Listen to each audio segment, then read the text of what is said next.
सांजेच्या 3 वरांचेर म्हणचे मागणें.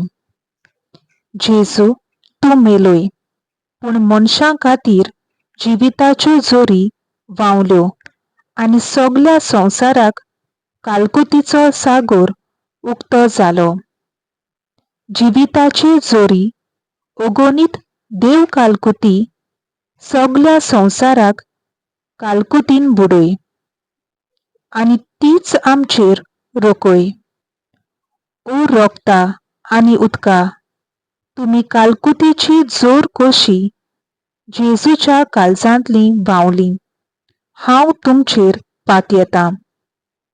ओ रोगता आनी उदका, तुमी कालकुतीची जोर कशी जेजूच्या काळजांतली व्हांवली, हांव तुमचेर पातयेतां.